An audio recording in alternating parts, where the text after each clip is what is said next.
حضرت امام طبرانی علیہ الرحمہ نے اپنی کتاب معجم کبیر میں اور امام عبد الرزاق رحمۃ اللہ علیہ نے اپنی کتاب المصنف میں حضرت سلمان فارسی رضی اللہ عنہ کے حالات سے متعلق لمبی لمبی روایتیں نقل فرمائی ہیں۔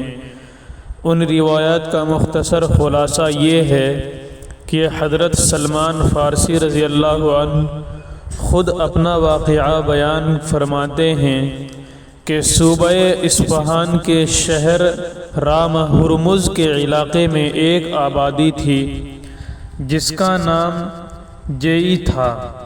میں اصلاً وہاں کا رہنے والا ہوں۔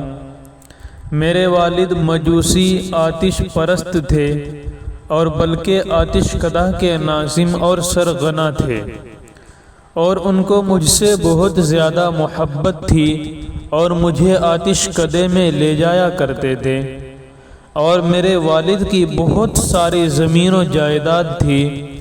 تو ایک دفعہ میں والد صاحب کے کھیت میں جا رہا تھا تو راستے میں نصارہ کی ایک عبادت گاہ پڑتی تھی، تو ان کی آوازیں مجھے اچھی لگیں، تو میں وہاں چلا گیا تو دیکھا کہ وہ لوگ وہاں نماز پڑھ رہے ہیں۔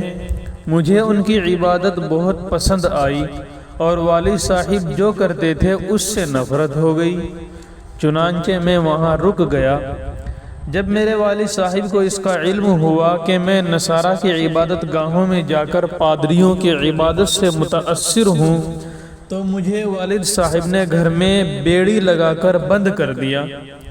میں نے کنیسہ کے پادریوں سے کہا تھا کہ اس طرح کی عبادت کا مرکز کہاں ہے؟ انہوں نے کہا کہ ملک شام میں ہے۔ تو میں نے ان سے یہ درخواست کی تھی کہ جب وہاں سے کوئی تجارتی قافلہ آئے گا تو مجھے بتلا دینا۔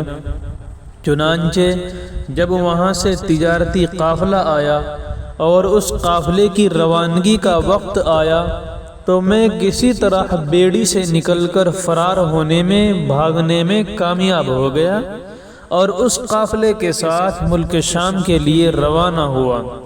اور جب یہ قافلہ شام پہنچا تو میں نے وہاں کے لوگوں سے پوچھا کہ یہاں دین عیسوی کا عالم اور عابد کون ہے؟ تو لوگوں نے مجھے ایک کنیسے کے پادری کو بتایا۔ میں اس پادری کے پاس رہنے لگا تو دیکھا کہ وہ کوئی اچھا آدمی نہیں تھا، لوگوں سے صدقہ اور خیرات لیا کرتا تھا، اور وہ اس کو نہ اپنے اوپر خرچ کرتا اور نہ فقراء و مساکین پر، بلکہ اس کو ایک گھڑے میں جمع کر لیتا تھا۔ جب گھڑا بھر جاتا تو اس کو ایک جگہ دفن کر دیتا تھا۔ اس سے مجھے بہت کڑھن ہوتی تھی۔ اس کی ان حرکتوں کی بنا پر میرے دل میں اس سے سخت بغض رہا۔ یہی سلسلہ چلتا رہا۔ جب اس کا انتقال ہوا تو تمام نصارہ اس کے دفن کے لیے جمع ہو گئے، تو میں نے کہا کہ یہ تو نہایت برا آدمی تھا کہ تمہیں صدقے کا حکم کرتا تھا اور خود صدقہ جمع کرتا تھا۔ لوگوں نے کہا کہ تمہیں کیسے معلوم ہوا؟ تو میں نے کہا کہ اس کا دفینہ میں تم کو بتلا دیتا ہوں۔ چنانچہ میں نے اس کا دفینہ بتا دیا اور سونے چاندی کے دفینے کے گھڑے نکالے گئے، تو لوگوں نے بجائے دفن کے سولی پر چڑھا کر اسے سنگسار کر دیا۔ اس کے بعد اس کی جگہ پر ایک دوسرا آدمی مقرر کیا گیا۔ وہ نہایت اچھا اور عابد و زاہد آدمی تھا۔ اس کی عبادت و ریاضت کی وجہ سے میں اس سے بڑا متاثر ہوا اور اس سے دلی محبت پیدا ہو گئی۔ پھر ایک زمانے کے بعد جب اس کی موت آئی تو میں رونے لگا، تو میں نے روتے ہوئے اس سے کہا کہ میں ایک زمانے سے آپ کے ساتھ رہا اور آپ سے استفادہ کیا، اب آپ کے بعد میں کہاں جاؤں؟ تو اس عابد نے کہا کہ اب یہاں کوئی صحیح طور پر دین عیسوی پر عبادت کرنے والا نہیں رہا۔ ہاں البتہ شہر موصل میں ایک شخص ہے، اس کو میرا سلام کہنا اور اسی کے پاس جا کر عبادت کرنا۔ تو حضرت سلمان فارسی رضی اللہ عنہ فرماتے ہیں کہ اس کی موت کے بعد میں موصل پہنچا اور موصل والے عابد کے پاس رہنے لگا، وہ بھی بہت اچھا آدمی تھا۔ پھر ایک زمانے کے بعد اس کا بھی انتقال ہونے لگا، تو میں نے اس سے بھی روتے ہوئے کہا کہ آپ کے بعد میں کہاں جاؤں؟ تو اس عابد نے مجھ سے کہا کہ بیٹے، اب یہاں تو کوئی ایسا عابد نہیں رہا جو صحیح طور پر عیسیٰ علیہ السلام کے دین پر عمل کرتا ہو، البتہ ملک روم میں مقام عموریہ میں ایک شخص بہت اچھا ہے اور صحیح طور پر اللہ کی عبادت کرنے والا ہے، تم میرے بعد وہاں پہنچ جانا۔ تو میں ان کی موت کے بعد عموریہ پہنچ کر اس عابد کے پاس رہنے لگا اور اس کے پاس بھی ایک زمانہ رہا۔ جب اس کی موت کا وقت آیا تو میں اس کے سامنے بھی رونے لگا کہ آپ کے بعد میں کہاں جاؤں گا؟ تو اس عابد نے کہا کہ اب روئے زمین پر کوئی ایسا آدمی نہیں رہا جو حضرت عیسیٰ علیہ السلام کے دین پر صحیح معنی میں عمل کرتا ہو، ہاں البتہ یہ نبی آخر الزمان صلی اللہ علیہ وسلم کی تشریف آوری کا وقت ہے۔ آپ عرب میں تہامہ اور حجاز کے علاقے میں ظاہر ہوں گے، لہٰذا اب تمہارا کام یہ ہے کہ حجاز سے آنے جانے والے لوگوں سے معلومات کرتے رہو۔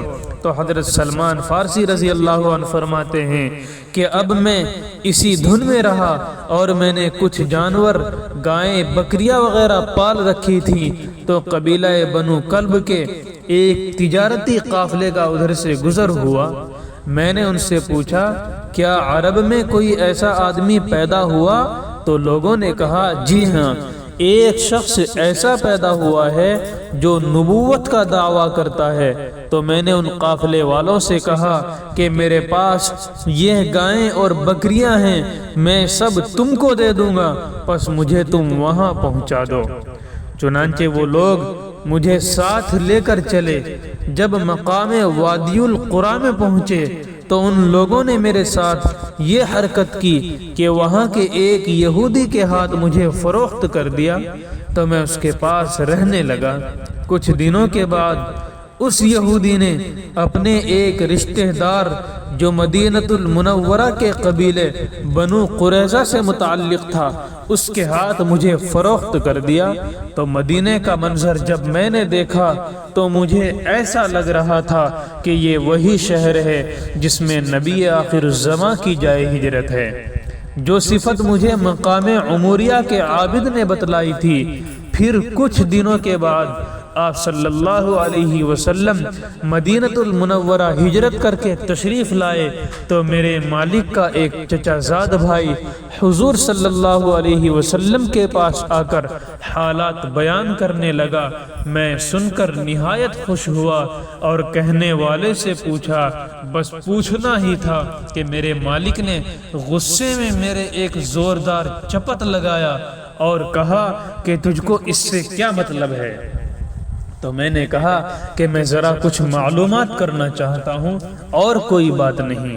جب کام سے چھٹی ہوئی تو میں خفیہ طور پر چھپ کر حضور صلی اللہ علیہ وسلم کی خدمت میں مقام قبا پہنچ گیا، اور عموریہ کے عابد نے کہا تھا کہ آپ کی علامت یہ ہوگی کہ زکوٰۃ اور صدقہ نہیں کھائیں گے، البتہ ہدیہ تحفہ قبول کریں گے اور کھائیں گے، اور آپ صلی اللہ علیہ وسلم کی پشت پر ختم نبوت کی مہر ہوگی۔ چنانچہ میں نے آپ کی خدمت میں کچھ کھانے کی چیز یہ کہہ کر پیش کی کہ یہ صدقہ ہے، تو آپ صلی اللہ علیہ وسلم نے اس کو لے کر اپنے ساتھیوں سے کہا کہ اس کو کھا لو، خود نہیں تناول فرمایا۔ اس کے بعد میں نے کچھ اور چیزیں نکالی اور نکال کر پیش کی اور یہ کہہ کر پیش کی کہ یہ ہدیہ ہے، تو آپ صلی اللہ علیہ وسلم نے اس میں سے خود بھی تناول فرمایا اور دوسروں کو بھی کھلایا۔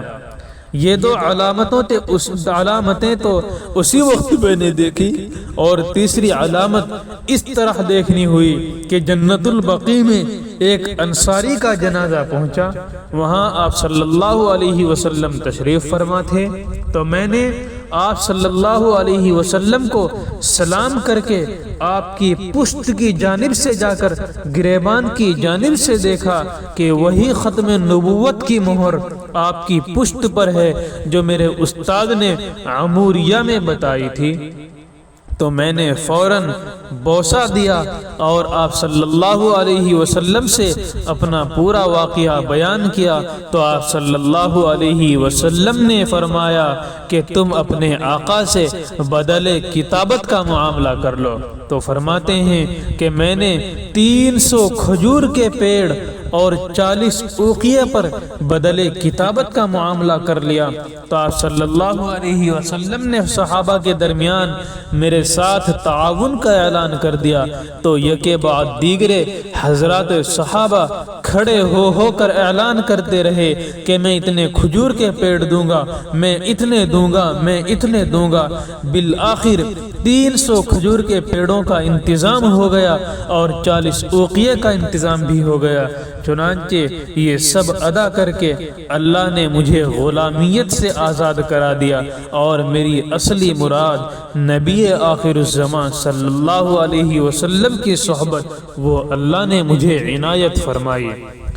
جس وقت حضرت سلمان فارسی رضی اللہ عنہ اسلام قبول فرما رہے تھے، اس وقت ان کی عمر 250 سال ہو گئی تھی، اور بعض روایات میں 350 سال کا بھی ذکر ہے، اور بعض میں 350 سال ان کی عمر بتلائی گئی ہے۔